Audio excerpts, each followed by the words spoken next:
Hello friends, आपका मेरे channel पर स्वागत है। आज हम आगे कुछ क्वेश्चन सॉल्व करते हैं। कल मैंने एक वीडियो डाली थी, उसमें मैंने आपको बताया था कि जब आपको फॉर्म दिया जाएगा तो आपको उसे कैसे फिल करना है, कैसे भरना है। तो आपने अगर वो वीडियो देख लिया है तो ठीक है, नहीं देखी है तो ऊपर आई बटन पर आप क्लिक करके उसे देख सकते हैं। और आज हम आगे क्वेश्चन करते हैं। अब आपके जो पेपर है उसके सिर्फ 20 ही दिन रह गए हैं, तो ध्यान से और पूरी लगन के साथ पढ़िए ताकि ये स्कॉलरशिप आपको मिल जाए और आपकी कुछ हेल्प हो सके। साइंस सामाजिक पर भी फोकस रखिए। 35 की जो है वो आएंगे उनके क्वेश्चंस। मैथ हमारा 20 मार्क्स का है, लेकिन इसके लिए भी आपको पूरा फोकस करना होगा। उलझने ज्यादा होंगी, इसलिए इस पर भी आप पूरा ध्यान दें। और रीजनिंग पर भी पूरा फोकस कीजिए, वो आपका पूरा 90 मार्क्स का होगा, इसलिए आपको रीजनिंग पर भी पूरा फोकस रखना है। अगर आपने मेरी वीडियोस देख ली है तो ठीक है, नहीं देखी है तो आप मेरी रीजनिंग की वीडियो भी देख सकते हैं। मैंने रीजनिंग की कुछ वीडियो डाली है। अभी हम एक बार मैथ कर लेते हैं, अगर टाइम बचेगा तो हम रीजनिंग थोड़ी और करेंगे, ताकि आपको अगर कोई अभी भी कोई दिक्कत है तो वो क्लियर हो जाए। तो वीडियो को स्किप मत कीजिएगा। आज हम जो क्वेश्चन कर रहे हैं, ये आपका एक पेपर है 2018 में जो हुआ था। आज मैंने उसमें से ही कुछ क्वेश्चंस लिए हैं, आज हम उन्हें ही सॉल्व करेंगे। तो इससे आपको अंदाजा लग जाएगा कि आपके जो क्वेश्चंस है वो कैसे आएंगे। तो वीडियो को स्किप नहीं करना है, पूरी वीडियो देखनी है। तो चलिए शुरू करते हैं। देखिए, उसमें आपका मैथ का जो पहला क्वेश्चन है वो ऐसे ही दिया गया है कि निम्न स्तर तक हल करें। क्वेश्चन पेपर है आपका 2018 का है, 19 का नहीं मिला, 18 का ही मिला है। तो मैंने आज उसके ही कुछ क्वेश्चन सॉल्व किए हैं। तो देखिए, निम्न स्तर तक हल करें, यानी कि इसका कहने का मतलब है कि जहां तक सोल्व हो उसके ये उसे वहां तक सोल्व कीजिए, छोड़ना नहीं है। मान लीजिए लास्ट में हमारा 2/4 बच जाता है, तो इसे भी काटिए, 1/2 कीजिए। जितना सोल्व हो सकता है उतना सोल्व करना है, बिल्कुल भी नहीं छोड़ना है। तो देखिए, इसमें हमारे सारे मल्टीप्लाई में है, तो हमारे कट भी सकते हैं अगर कुछ कटता है तो। और फिर ये जो है वो आसानी से सोल्व हो जाएगा। तो ये बहुत इजी क्वेश्चन है। देखिए, 4 से 4 कैंसिल हो जाएगा, 4 से 4। और माइनस जो है वो माइनस से माइनस या तो कैंसिल कर दीजिए, नहीं तो आपका माइनस माइनस जो है वो क्या होता है, प्लस होता है। तो ये प्लस बन जाएगा आपका, इसकी भी कोई दिक्कत नहीं है। तो देखिए, 4 भी कट गए चारों, और आपका जो माइनस माइनस है वो भी सोल्व हो गया। माइनस माइनस हमारा प्लस होता है तो वो भी सोल्व हो गया। क्या बचा हमारा, 1/3 बचा। तो 1/3 देखिए, अब ना तो 1/3 कट रहा है, अब ये जो है वो नहीं कटेगा। और इससे अगर हम इसे डिवाइड करेंगे तो हमारा 0 पॉइंट में कुछ आंसर आएगा जो नहीं दिया गया है। तो 1/3 आपका आंसर दिया गया है, तो आप इसका 1/3 आंसर कर सकते हैं। नहीं तो इसने देखिए पूरा सॉल्व करने के लिए कहा है, तो हो सकता है कि ये मतलब इसको डिवाइड भी करके दे दे। तो इसका भी ध्यान रखें, जहां तक दे रखा है मतलब जहां तक सोल्व आप कर सकते हैं वहां तक कीजिए। अगर आपका आंसर मैच कर जाता है तो वही आपका राइट आंसर है। तो ये मल्टीप्लाई में था तो कट गया, माइनस माइनस हमारा प्लस हो गया, तो 1/3 ही बचा, वो हमारा आंसर हो गया। ठीक है, ये क्वेश्चन था। देखिए, बहुत इजी क्वेश्चन दिए गए हैं, इतने टफ भी नहीं दिए गए हैं पेपर में, तो आप जो है इन्हें आसानी से कर सकते हैं अगर आप थोड़ी सी मेहनत करेंगे तो। अब देखिए, सेकंड क्वेश्चन ये दिया गया है कि यदि 5 के गुणज 3 क्रमागत संख्याओं का जोड़ 300 है तो संख्या ही होगी। अभी हमें संख्या बतानी है। देखिए, एक क्वेश्चन के लिए आपके पास 1 मिनट तो होगी, तो आप इतना अंदाजा तो लगा ही सकते हैं। इसने क्या कहा है, 5 के गुणज का है, यानी कि जो भी तीन संख्याएं होगी जिनका जोड़ जो है वो कितना होगा, 300 होगा। वो तीनों संख्याएं 5 से तो डिवाइड होंगी, ठीक है। और वो देखिए 3 क्रमागत संख्याएं हैं, यानी कि लगातार है 5 से डिवाइड होने वाली। यानी कि अगर पहली 90 है तो उसके बाद 95 ही होगी, और उसके बाद जो है हमारा 100 ही होगा। इस तरह से 3 लगातार होगी जो 5 से डिवाइड होगी। देखिए, अब आप सोचेंगे लगातार है तो 90 के बाद 91 आना चाहिए। नहीं, ये नहीं आएगा क्योंकि ये 5 से डिवाइड नहीं हो रहा है। इसने 5 के गुणज का है, यानी कि 5 से भी डिवाइड होनी चाहिए साथ में। तो देखिए, आप इतना तो अंदाजा आप भी लगा सकते हैं। इसमें जो 99 है ये 5 से डिवाइड नहीं होगा, तो ये आंसर गलत है, ये नहीं होगा। अब देखिए, इसमें 100 है, फिर 105 है, फिर देखिए इसमें 10 फालतू 10 ज्यादा हो गया 100 से, इसमें 5 ज्यादा हो गया, तो ये 15 ज्यादा हो गया, यानी कि ये तो हमारा 315 बन गया, तो ये भी नहीं है। अब ये देख लीजिए, इसमें 5 ज्यादा है तो ये लगातार 100 है, उसके बाद 5 से डिवाइड होने वाला 105 आएगा, उसके बाद 110 आएगा, लेकिन इनका जोड़ क्या बन रहा है, 315 बन रहा है, तो ये हमारा नहीं होगा। हमें जोड़ कितना चाहिए, 300 चाहिए। तो अब देखिए, ये 5 फालतू है, इसमें 10 है, इसमें 15 है, तो ये हमारा कितना 30 फालतू हो गया, तो ये भी नहीं होगा। अब ये देखिए ये लगातार है, 95 होगा, उसके बाद 5 से डिवाइड कौन सा होगा, 100 ही होगा, और उसके बाद जो है वो 5 से डिवाइड कौन सा होगा, 105 होगा। और इनका अगर हम जोड़ करते हैं, इसके जो 5 है वो हम इसमें जोड़ देते हैं, तो ये भी 100 हो जाएगा और ये भी 100, तो देखिए ये 300 हो गया। तो आप आसानी से इस तरह से इसका पता लगा सकते हैं। देखिए इसमें 5 के गुणज भी कहा है और क्रमागत भी यानी कि लगातार भी कहा है। तो आपको इस बात का ध्यान रखना है कि तीनों संख्याएं लगातार भी होनी चाहिए और तीनों संख्याएं ऐसी होनी चाहिए जो 5 से डिवाइड भी हो रही हो और उनका जोड़ जो है वो 300 ही आना चाहिए। तो इस तरह से आप इनका जो क्वेश्चन है वो सोल्व कर सकते हैं। तो देखिए आपको ऐसा क्वेश्चन भी दिया जा सकता है, ग्राफ बना के दिया जाएगा।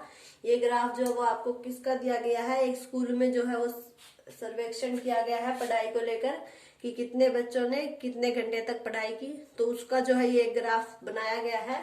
ये जो है ये हमारी छात्राओं की संख्या है, ठीक है, और ये क्या है, ये घंटे है कि उन्होंने कितने घंटे अपने पढ़ाई को दिए। तो ये इस तरह से बनाया गया है।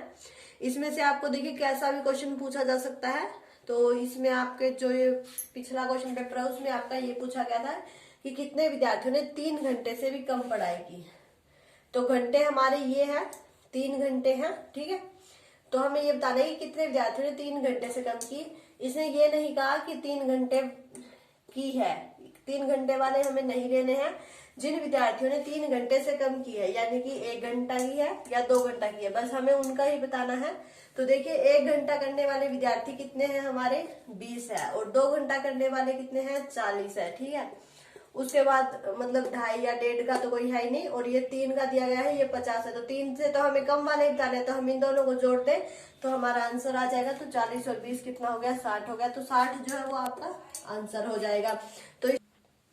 तो देखिए इस तरह से आपको ये भी पूछा जा सकता है कि सबसे ज्यादा मतलब किस घंटे में सबसे ज्यादा पढ़ाई की गई है। तो 4 घंटे जो है ज्यादा विद्यार्थियों ने पढ़ाई की है। या ये भी पूछा जा सकता है कि 7 घंटे से कम पढ़ाई करने वाले विद्यार्थी, तो आप इन सब का टोटल करना पड़ेगा। आपसे किसी भी तरह पूछा जा सकता है, तो आप पहले ये देख लीजिएगा कि किस तरह से आपका ग्राफ दिया गया है, और फिर ये ध्यान से पढ़िएगा कि क्वेश्चन क्या दिया गया है, उसके हिसाब से आपको आंसर देना है। ये भी पूछा जा सकता है कि कितने मतलब 50 विद्यार्थियों ने कितने कितने घंटे पढ़ाई की है, तो इस तरह से भी पूछा जा सकता है। तो आपको पहले ध्यान से क्वेश्चन पढ़ना है, उसके बाद ही आंसर देना है। इसमें तो आपसे यही पूछा गया था कि 3 घंटे से कम पढ़ाई करें। 3 घंटे वाले साथ में नहीं लेने हैं, 3 घंटे से जिसने कम पढ़ाई की है हमें सिर्फ उसका आंसर बताना था। तो ये जो 2 है इन्होंने 3 घंटे से कम पढ़ाई की है, इन्होंने 1 घंटे किया, इन्होंने 2 घंटे किया। तो अगर हम इनको जोड़ देते हैं तो हमारा आंसर आ जाएगा। तो 60 जो वो आपका आंसर होगा। तो इस तरह का क्वेश्चन आपको दिया जा सकता है। तो देखिए ऐसा क्वेश्चन भी आपको दिया जाएगा एक प्रोबेबिलिटी का यानी कि प्रायिकता का।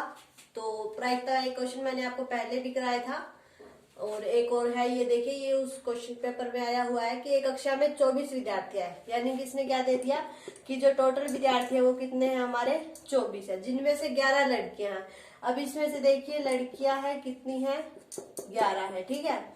यदि अध्यापक किसी एक विद्यार्थी को चुनता है यानी किसी कार्य के लिए वो उसे चूज करेगा, तो उसके लड़का होने की क्या संभावना होगी, यानी कि वो जिसे अध्यापक चुन रहा है वो लड़का ही होगा। इसकी कितनी प्रायिकता है, इसकी कितनी प्रोबेबिलिटी है, वो हमें बतानी है। तो देखिए लड़कियां हमारी कितनी है, 11 है, टोटल कितने हैं 24 है।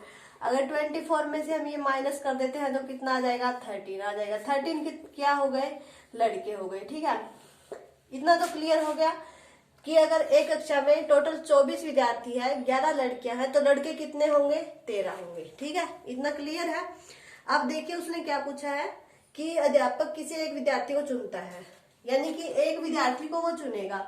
तो उसने ये कहा है कि अगर वो लड़का हो तो अब जो लड़कियां हैं वो तो उसने लेनी ही नहीं है। अब वो एक जो विद्यार्थी जो उसने चुना है वो क्या है, उसने कहा कि लड़का होने की क्या संभावना है कि अध्यापक जिस विद्यार्थी को बुलाएगा वो लड़का ही हो, उसकी कितनी प्रोबेबिलिटी है। तो देखिए टोटल लड़के कितने हैं, 13 है, विद्यार्थी कितने हैं टोटल 24 है। तो 13/24 जो है वो आपका राइट आंसर हो जाएगा। क्यों, क्योंकि टोटल विद्यार्थी कितने हैं, 24 है, और लड़के कितने हैं 13, यानी कि अगर वो लड़का ही है तो इन 13 में से ही कोई एक लड़का होगा, तो उसकी संभावना कितनी ज्यादा होगी, 13/24 होगी। अगर लड़की के लिए बोलता तो 11/24 हो जाती। अगर वो बोलता कि एक ही विद्यार्थी है और स्पेशल यही इसे ही मुझे चुनना है, तो यानी कि उस किसी स्पेशल के लिए हो जाता है, तो वो 1/24 हो जाता है कि एक ही विद्यार्थी है, इसे ही चुनना है 24 में से। तो 24 के 24 उसे चुनना ही नहीं है, तो ये तो होगा ही नहीं। उसे तो सिर्फ एक ही विद्यार्थी चुनना है और उसके लड़का होने की संभावना बतानी है। तो टोटल लड़के कितने हैं? 13 है, यानी कि इन 13 में से ही कोई एक लड़का होगा। तो इस 13/24 जो है वो आपका क्या हो जाएगा? आंसर हो जाएगा। देखिए प्रोबेबिलिटी के क्वेश्चन ऐसे ही होते हैं, उलझे हुए से होते हैं। अगर समझ में आ गई तो आ जाएंगे, नहीं तो हो सकता है कि ऊपर से भी चला जाए, कोई जरूरी नहीं है कि समझ में ही आए। तो इसे आप देखिए, ध्यान से देखिएगा। इसने लड़का होने की पूछे तो लड़के 13 ही हैं, उनमें से ही कोई एक होगा। तो 13/24 जो है वो आपकी प्रोबेबिलिटी होगी। लड़का होने की संभावना कितनी है? 13/24 है, यानी कि इन 13 में से कोई एक लड़का होगा। तो इस तरह से आपको क्वेश्चन सोल्व करना है। देखिए आगे हम ये क्वेश्चंस करते हैं। ऐसा क्वेश्चन आपको दिया जा सकता है क्यूब रूट का। इसमें से हमें बता देंगे इनमें से कौन सी संख्या -7 to 9 है जो इसका क्यूब होगा, उसका मान होगी। तो नीचे हमें ये ऑप्शन दिए होंगे।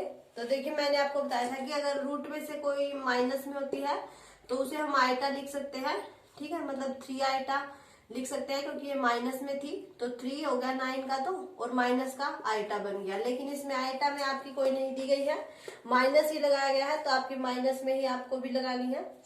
इसका मतलब क्या होता है? इसका मतलब आपका ये होता है कि इसका क्यूब हो, ठीक है, मतलब इसका जो है वो क्यूब रूट है। जैसे कि देखिए क्यूब रूट है ये, इसका क्यूब रूट, जैसे देखिए ये आपका जो है वो मान लीजिए ये है हमारा 81 है, इसका रूट है, तो इसे हम 9 का स्क्वायर लिख सकते हैं। तो ये स्क्वायर के लिए होता है, और ये यहाँ पर 3 आ गया। तो इसका मतलब हमें ये बताना है कि जो 7 9 है इसका क्यूब रूट है वो क्या बनेगा, यानी कि किसकी पावर जो है वो 3 होगा, तब हमारा ये आएगा। तो इस तरह से आपको ये इसे क्यूब रूट बोला जाता है, 3 घात, ठीक है। तो हमें इसका मान बताना है, 7 to 9 है, इसका क्यूब रूट बताना है। तो देखिए 5 है, लास्ट में 9 है, 5 से डिवाइड नहीं होगा, ठीक है, 2 से भी नहीं होगा, तो बच गए 9 और 11। तो देखिए 9 है, 9 से कुछ हो सकता है, तो आप पहले थोड़ा अंदाजा लगा लीजिएगा, पेपर में तो आपको लगाना ही पड़ेगा। तो देखिए 9, वैसे आपको अगर एक बार क्लियर हो गए तो आपको याद हो जाएंगे, कोई दिक्कत नहीं। तो देखिए 9 का अगर हम क्यूब करते हैं तो हमारा क्या आता है, यानी कि 9 की 3 बार मल्टीप्लाई। तो 9 9 जा 81, और फिर इसकी 9 के साथ 7 to 9 बन गया, यानी कि 9 का ही क्यूब है। ये क्यूब रूट किसका है?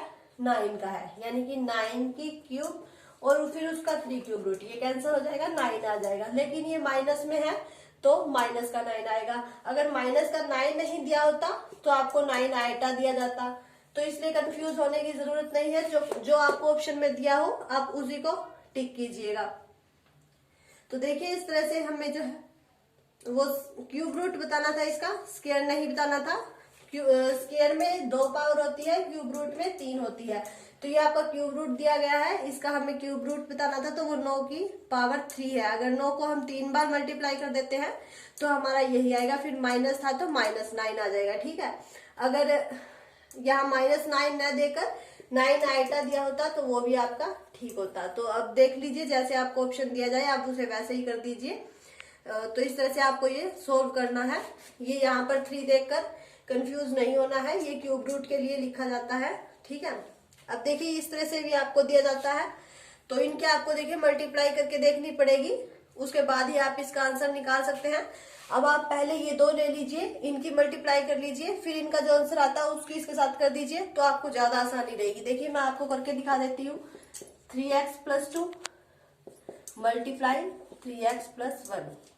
अब आपको क्या करना है, इसकी इसके साथ कीजिए, इसकी इसके साथ कीजिए, ठीक है। इसकी पहले हम इसके साथ करते हैं, 3 3 जा 9, x और x यानी कि x²। फिर इसकी हम जो है वो इसके साथ करते हैं, तो क्या आ जाएगा, देखिए यहाँ पे प्लस है तो +3x, ठीक है। 1 के साथ करेंगे तो वही आएगा। अब 2 की इसके साथ कीजिए, प्लस है, ये भी प्लस है, तो +2 3 जा 6x। फिर ये प्लस है +2 + 2 1 जा 2। तो ये आपका जो है वो सोल्व हो गया। इसे पूरी तरह से सोल्व कर लीजिए। देखिए 6x है 3x है, तो 6 और 3x हमारा क्या हो जाएगा, 9x हो जाएगा। ठीक है, ये हमारा सॉल्व हो गया। अब इसकी मल्टीप्लाई हमें किसके साथ करनी है, इसके साथ करनी है। अगर आप दो दो करके करेंगे तो आपकी जल्दी सॉल्व हो जाएगी और आसानी से आप इसे सॉल्व कर सकते हैं। अब देखिए, इसकी जो है वो इसके साथ करनी है, फिर इसके साथ करनी है, फिर इसकी इसके साथ, फिर इसके साथ, फिर ये थर्ड है इसकी इसके साथ और इसकी इसके साथ। तो देखिए इतने सारे आपके बनेंगे, सबकी सबके साथ करनी है, छोड़ना कुछ भी नहीं है। पहले ये 9x² है, इसकी 2x के साथ कीजिए। 9 2 जा 18, ये माइनस का 2x है तो -18, और ये x² है, एक x और हो गया तो x का क्या हो गया, क्यूब हो गई। ठीक है, ये x भी साथ में लेके चलना है, x को भी नहीं छोड़ना है, तो 18x की क्यूब हो गई। अब 1 के साथ करेंगे तो हमारा यही आ जाएगा 9x²। ठीक है, अब 9x की कीजिए इसके साथ, 9 2 जा 18, ये प्लस का है ये माइनस का है, प्लस माइनस माइनस, निशान को भी साथ में ध्यान रखना है। 9 2 जा 18, ठीक है, और प्लस माइनस माइनस, 9 2 जा 18x²। ठीक है, अब 1 के साथ करेंगे तो 9x, ये भी प्लस का है और ये भी प्लस का है तो प्लस आ जाएगा, ये प्लस का था ये माइनस का था तो माइनस आ गया। अब इसकी इसके साथ प्लस माइनस माइनस, 2 2 जा 4x, प्लस प्लस प्लस 2 बन 2, तो ये आपका कुछ इस तरह बन गया। अब देखिए -18x³, ये 9x² है, ये माइनस का 18x² है, तो प्लस माइनस माइनस, बड़ी रकम माइनस की है तो माइनस आएगा, 18 में से 9 गया तो 9x²। ठीक है, 9x है, -4x है, बड़ी रकम हमारी प्लस की है तो प्लस आएगा, 9 में से 4 गया तो 5x + 2, तो ये आपका क्या हो गया, आंसर हो गया। देख लीजिए ये कौन सा मैच कर रहा है, वही आपका राइट आंसर हो जाएगा। तो ये आपका जो है वो राइट आंसर। देखिए आपको 3 दी गई है, कंफ्यूज नहीं होना है, 2 लेके सॉल्व कीजिए ताकि जल्दी सॉल्व हो जाए, आसानी से सॉल्व हो जाए और गलती ना हो, और आप जो है वो आसानी से सॉल्व कर लीजिए, और इस तरह से आप जो है ये क्वेश्चन कर सकते हैं। देखिए ऐसे क्वेश्चन जो है वो इस तरह के क्वेश्चन आप 1-2 बार सॉल्व करके देख लीजिए, क्योंकि एक्स की आप कहीं भूल जाएंगे, कहीं आप किसकी भूल जाएंगे, तो 1-2 बार प्रैक्टिस तो आपको चाहिएगी। तो आप करके देख लीजिए ताकि आपकी कोई गलती ना हो और आप पेपर में इसे आसानी से सॉल्व कर सकें। अगर आपको मेरी वीडियो अच्छी लगे तो इसे लाइक कीजिए, अपने फ्रेंड्स के पास शेयर कीजिए, और अगर आप मेरे चैनल पर नए हैं तो इसे सब्सक्राइब करके बेल आइकन दबा लें ताकि आपको मेरे आने वाले वीडियो के नोटिफिकेशन मिलते रहे और आप अपने एग्जाम की तैयारी को अच्छे से जारी रख सकें।